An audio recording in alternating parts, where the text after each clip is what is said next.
our slogan in the UK is trust through friendship, peace through trust. Trust is the second phase. Trust grows through the development of that friendship and your sincere efforts to try to help that person to understand Buddhism and to understand about their own lives. And of course, this isn't just a one-man or a one-woman job, because the group meetings and the discussion meetings are all there to help establish that trust. So what I want to emphasize there is that whether you bring a guest to a discussion meeting or whether you don't, you are still involved through your sincere effort in the process of establishing trust between that human being and yourself, whether you brought that person or whether you didn't. There is never any excuse or purpose indeed of someone sitting at a discussion meeting and because they didn't bring a guest doing nothing. The purpose of the discussion meeting is to help to establish trust. So in 1,000 different ways people can do that, from explaining a principle of Buddhism to giving somebody a cup of tea, from smiling warmly and welcoming warmly to baking a cake. This is all the sincere effort to establish friendship and trust with those who are new to that meeting. So it really is teamwork. And as Sensei has said, each person using his own special abilities, his own particular nature and character, to help that person begin to change their unhappy karma. That's the second phase. And the third phase, I should have said, in the second phase, the person finally decides to receive their gohonzon in that second phase.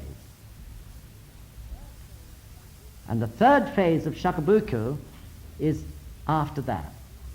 The third phase of Shakubuku is through encouragement and guidance, through study and other activities, to enable that person to stand strongly alone and find their own indestructible, great Buddha nature living in themselves.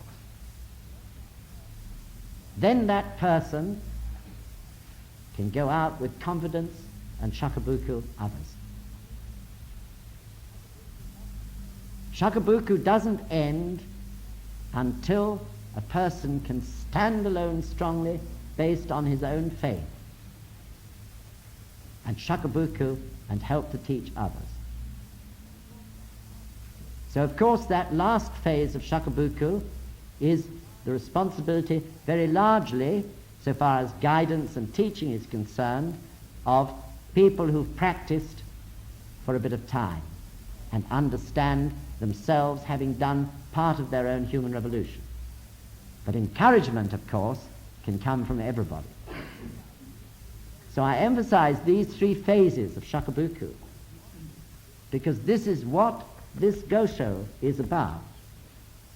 How we can transfer the heritage surely and certainly so that it continues on into the future.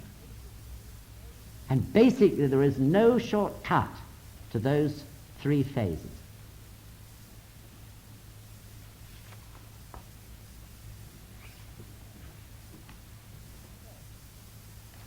So, let's move on to the GOSHO itself, I mean. So, Geoff, would you read? Starting, yeah. No, you need your GOSHO. All right, you can do it for me. Just that one line. I have just carefully read through your letter. Thank you.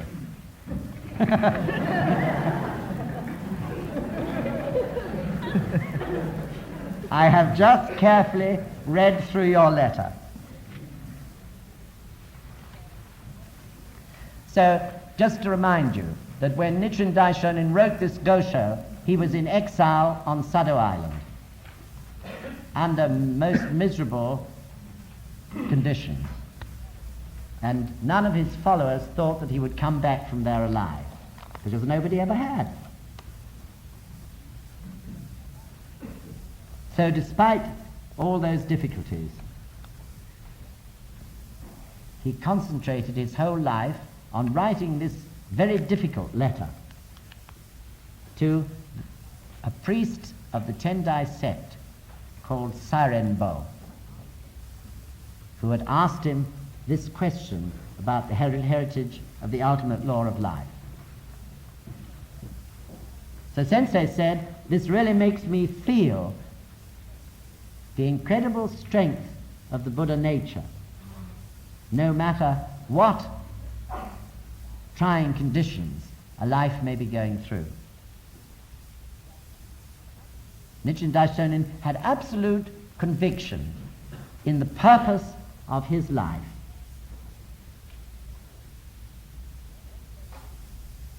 Also we, the more we understand the purpose of our lives, can face and overcome difficulties and hardships, whatever they may be. Life is miserable without a purpose or mission, Sensei once said. This is so true. It's the purpose which drives us on and helps us to overcome whatever battle we may be fighting.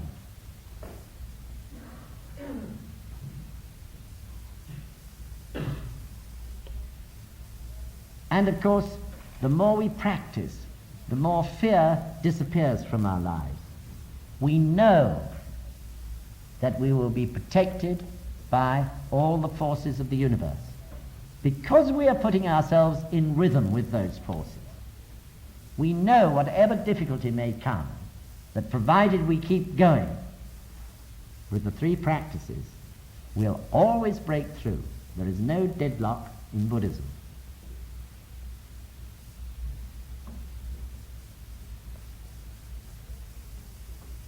For every human being, we understand more and more, has a purpose in life,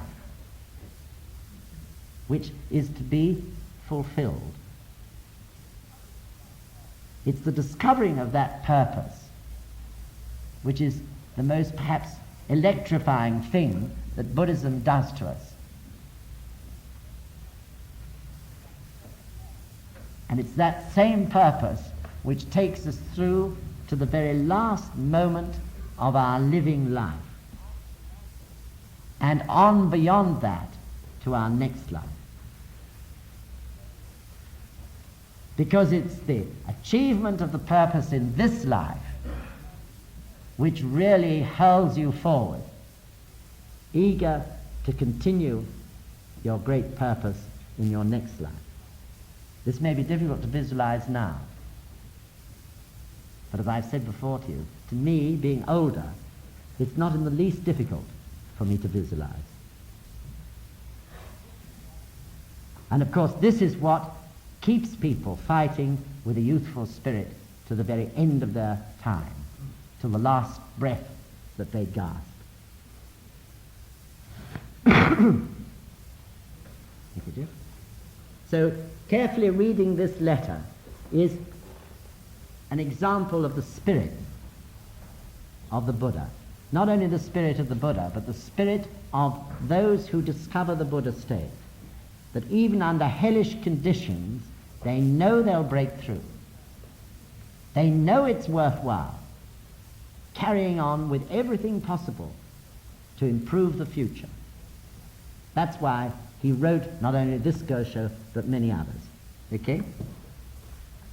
To reply, the ultimate law of life and death, as transmitted from the Buddha to the people, is Nam-myoho-renge-kyo. Thank you.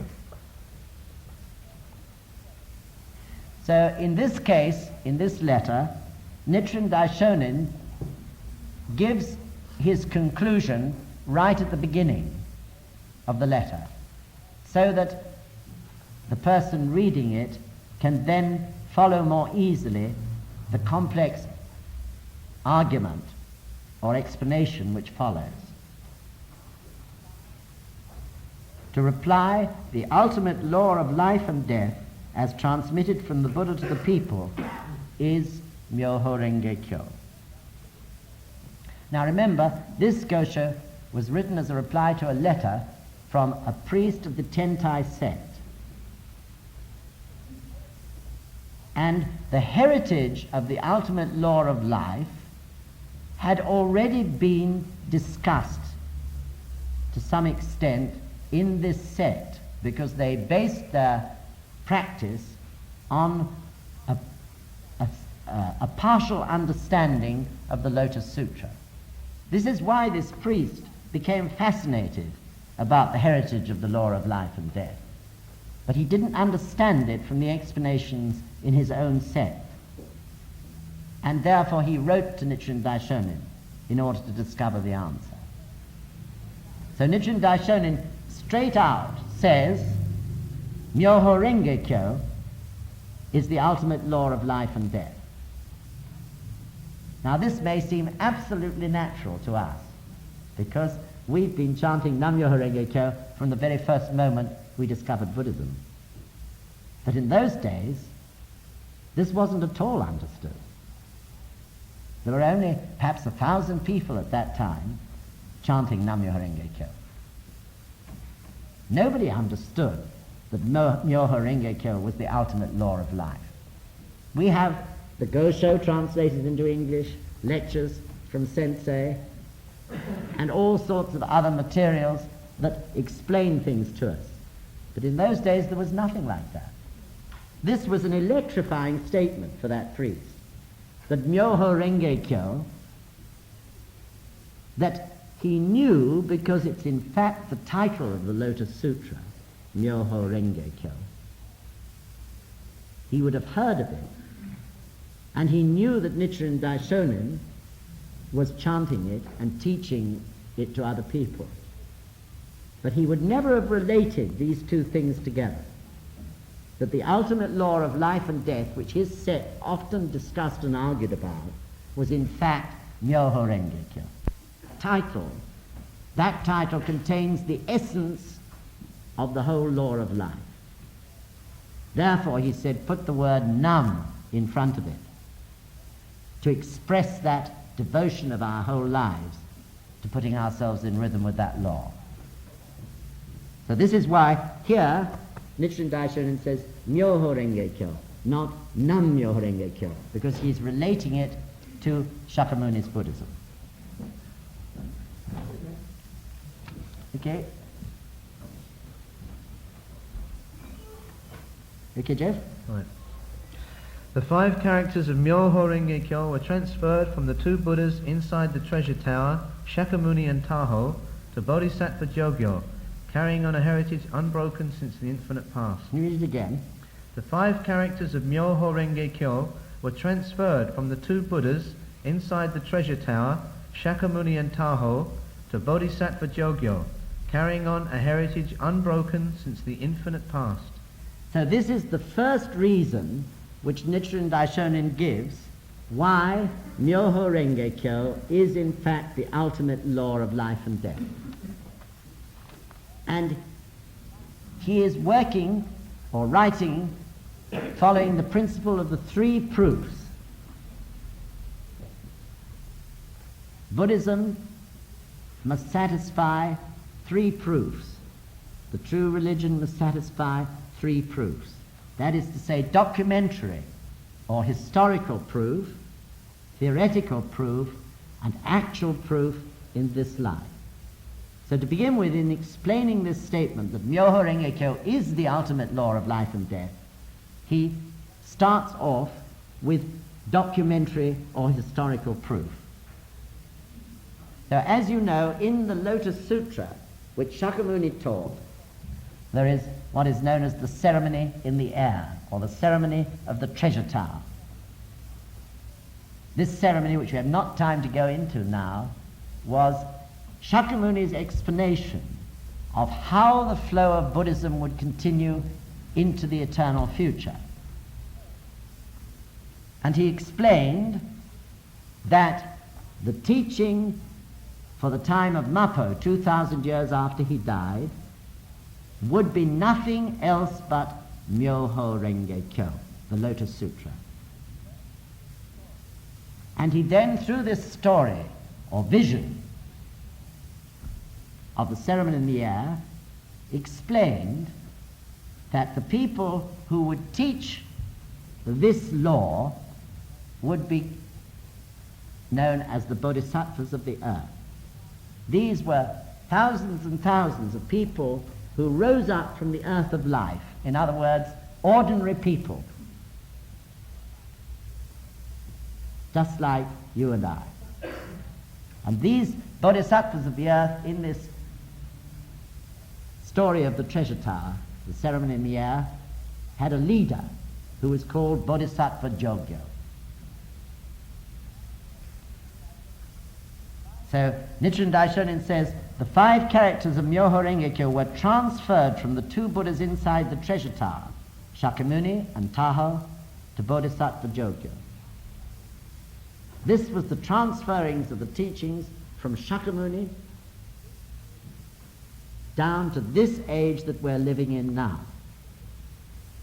And the leader was called Jogyo.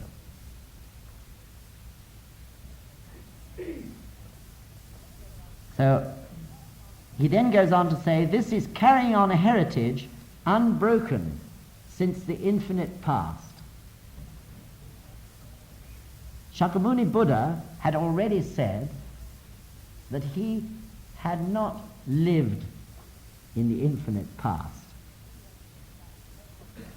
He had lived just several million eons previously. This is when he had attained Buddhahood. So Shakyamuni had already said that. He'd already said to his disciples, I did not attain Buddhahood under that Bodhi tree.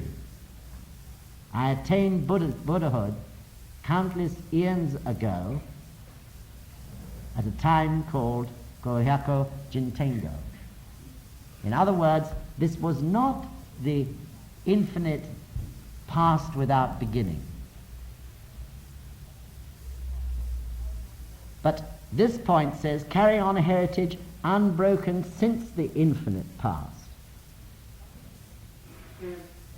Shakyamuni, when he preached, also said, I too carried out the bodhisattva austerities. In other words, someone also taught me. I had a master.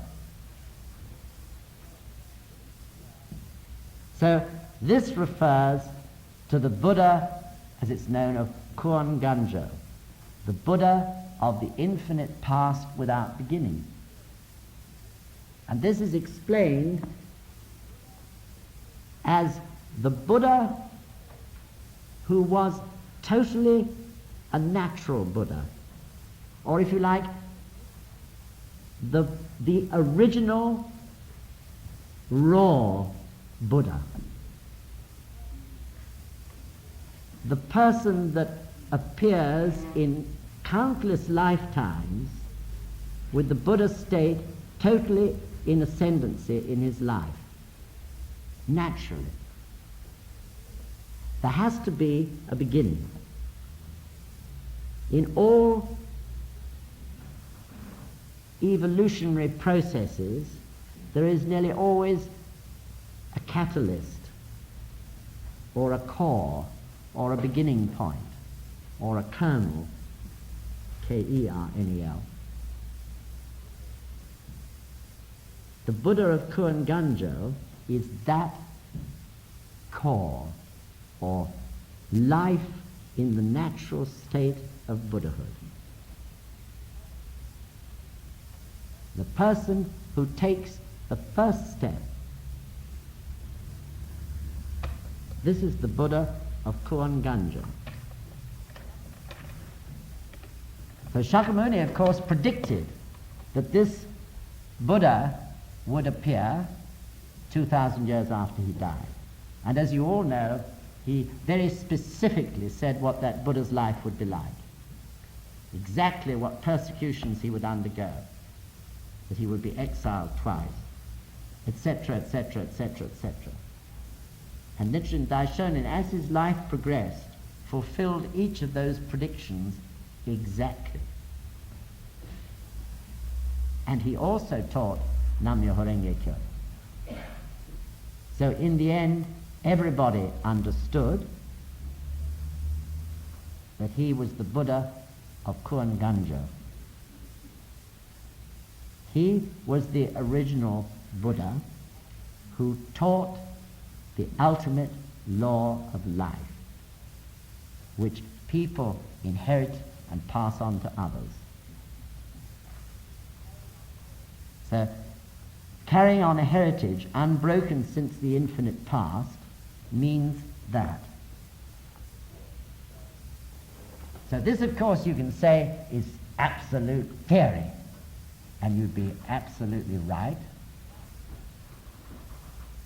But the point is that we then prove that theory in our lives. What the Buddha of Kuan Ganjo, who we know as Nichiren Daishonin, and who Shakyamuni referred to as the leader of the bodhisattvas of the earth, Jogyo, what he taught, we prove.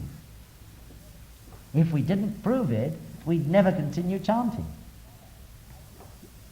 We discover, as we progress, that Nam-myoho-renge-kyo is the ultimate law of life, and that this is why, through chanting, our life makes such an incredible change, and we are actually able to change our unhappy karma. This is actual proof of a theory which the Buddhas, both Shakyamuni and Nichiren Daishonin, taught. Did you? Myo represents death and Ho life. Life and death are the two phases passed through by the entities of the 10 worlds, the entities of all sentient beings which embody the law of cause and effect, Renge. Read it again. Myo represents death and Ho life. Life and death are the two phases passed through by the entities of the 10 worlds, the entities of all sentient beings which embody the law of cause and effect, Renge. Thank you. So, in that previous reason, we had documentary proof, that the document being the Lotus Sutra, and then we had theoretical proof, which was the words of both Shakyamuni Buddha and the other Buddhas down through the ages to Nichiren Daishonin's time. And of course the actual proof is in our own lives. As I said, we prove that what the Buddha taught is correct because we receive the results unquestioningly in our own lives. This next paragraph that Geoff has just read is the second reason why Myoho-renge-kyo is the ultimate law of life and death. And this is much more philosophical or even scientific in its explanation. So Nichiren Daishonin says, Myo represents death and Ho life. Life and death are the two phases passed through by the entities of the 10 worlds, the entities of all sentient beings which embody the law of cause and effect. So he's saying that the ultimate law of life and death is in fact the very entity of every life. It is not only the law which is controlling life and death and that constant rhythm or cycle, but it is also the law or the entity of every individual living thing in that whole environment or universe. So in other words, Myoho-renge-kyo, or Shoji-ichi-daiji-kechi-myakusho, pervades everything in the universe. Like I said earlier, it's not only in us as a living being, but it's in everything around us.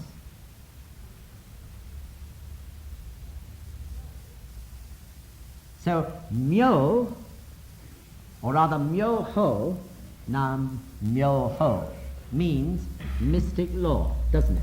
We all know that. So myo, mystic, means the state of death, or ku, or if you like, the unseen state. The mystic state, because you can't see it and understand it. This is myo. And ho is life, what you can see, or K-E. Okay? So myoho, the mystic law, is the law of life and death, the law of all that you can see and all that you cannot see. So every time that we chant Nam-myoho-renge-kyo, we are recognizing, in fact, or appreciating the fact that our life is totally interlinked or integrated with everything else that is living in the universe. Not only with what we can see, but with the forces that we can't see. We are one fish in an enormous sea of life. And like a fish, life, that the ocean itself, the water, enters into us. Like water goes into a fish, I think, through its gills. Both within us and outside of us, we are one, integrated with the whole universe. So when we chant Nam-myoho-renge-kyo, though it is difficult to believe, that ripple is affecting everything in the entire universe.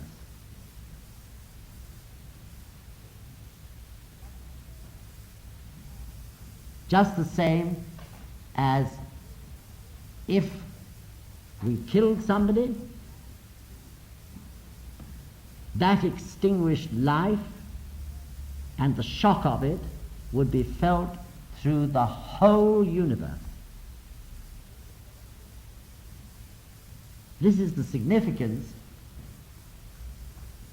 every time we utter that word myoho, and every time we do anything in every moment of our lives. This is the significance of the word myoho. So the mystic law, myoho, lives nowhere else but in our own lives and in the life of everything around us.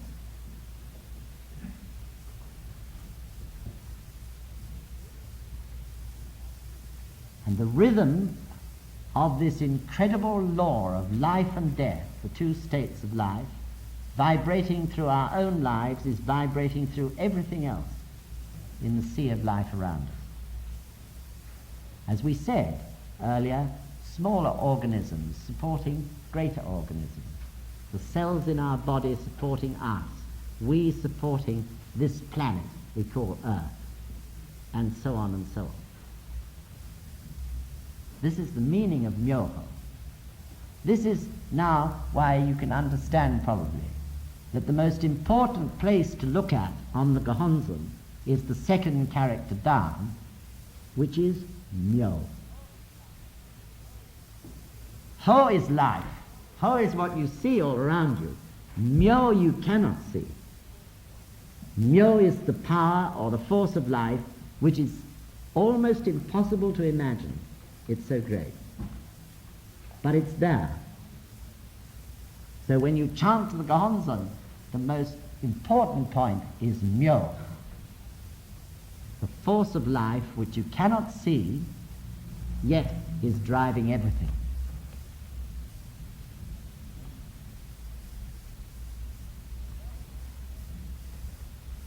So therefore also, you can see that in every moment or second of life, even less than a second, moment, we'll stick to that word, in every moment of life, there is life and death going on. Definitely in every moment of your life, at least one of your cell, if not hundreds, may have passed into coup and are in the process of being replaced very rapidly by another living thing, another cell, a new one. In every moment of life, probably, somewhere in the world, someone is dying or someone's being born. In every moment of life, there is a plant appearing here and a tree appearing there. So this incredible pattern of life and death is going on everywhere we look, within us and outside us. Also, in the midst of all this, the 10 worlds are coming and going, aren't they? In all that pattern of life exists the 10 worlds, including in us. In our lives, 1 minute angry, next minute sad, next minute watching the telly feeling peaceful, next minute studying for an exam, next minute rushing to hospital to help somebody. In every single life, this is going on. The 10 worlds coming and going. Anger appearing, ho. Anger disappearing, myo. Myo, ho. Life and death. All the 10 worlds doing the same thing in this marvelous kaleidoscope called life. What is more,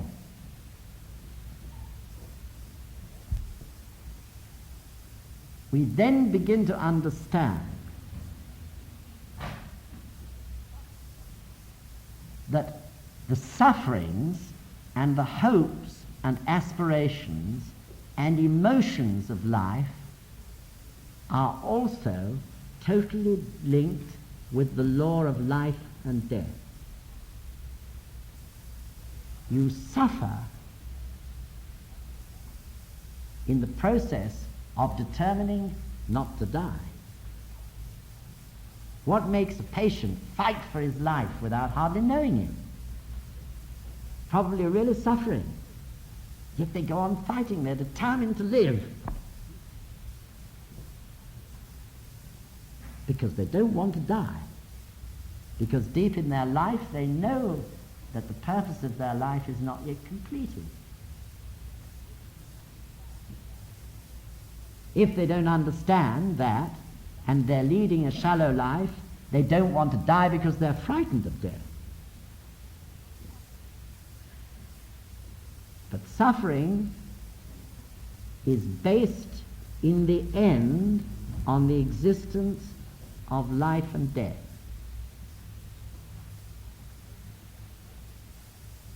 Aspirations or hopes, people ambitious for fame, honor, power. Why? Because they want to get the most out of life while they live, before they die. In the end, everything, every emotion, every one of those 10 worlds and the way you pass through them comes back, as we said right at the beginning of the lecture, to the point of the law of life and death. It is fundamental to absolutely everything.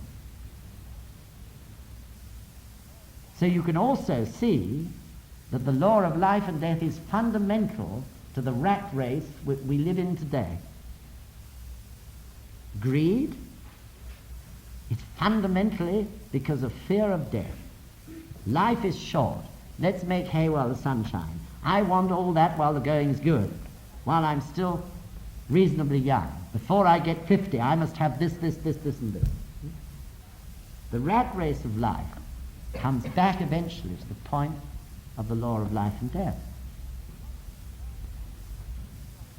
So what can turn life from a rat race, which it is today, to something which is really vibrant and enjoyable, rich and rewarding? It's to remove the three poisons which live in people's lives because of their complete ignorance of the meaning of life and death. The three poisons of greed, animosity, and ignorance itself. It's these three poisons that cause the rat race. So how to rid ourselves of them? Only by opening our eyes to the law of life and understanding that it is possible to harmonize ourselves with that law, and through that to change our unhappy karma.